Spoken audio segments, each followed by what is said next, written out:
Hi everyone, welcome back to Extra Credit Lit Reviews, and today we are talking about The Wednesday Wars by Gary Schmidt. Now, unfortunately, I went 35 years of living on planet Earth having never heard of Gary Schmidt, at least not to my knowledge. So Gary, I'm sorry man, I don't know where I was or what I was doing or what I was reading before I heard about you, but I found the light now. And it is truly, truly beautiful. If you've never heard of Gary Schmidt before, he writes realistic fiction and historical fiction for young adults, and his books have won the Newbery Medal for children's literature, as well as the Michael Prince Award for young adult literature, and in this case, both of them actually. So really, if you haven't read this guy before, if you haven't checked him out yet, what are you doing? Maybe you're doing what I was doing for 35 years and reading substandard young adult literature, because this guy sets the bar at a whole new height. The Wednesday Wars is about a kid named Halling Hood, which is a fantastically bizarre name,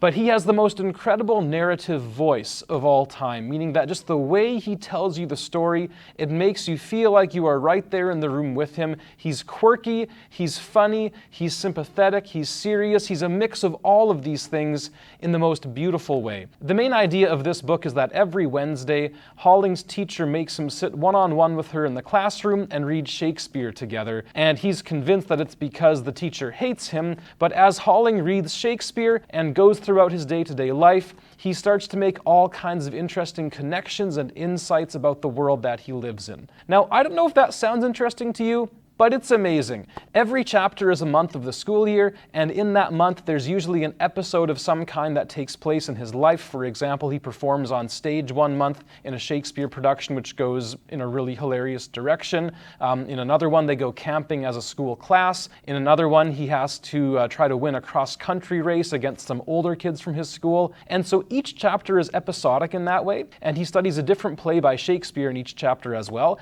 And the way that the play that he's studying interacts with his real-life experiences is just hilarious and at the same time so profound and moving and deep. All the characters are great, there's a bit of romance as well if you like that thing, but just a little bit so it's not too much, and the dialogue made me laugh out loud several times. Like actually laugh out loud, not just like LOL, but really, actual out loud laughter. This book gets a 6 out of 5, and if you've never heard of Gary Schmidt, please don't make the same mistake I did. Go and read him now, and you will not regret it. See you later.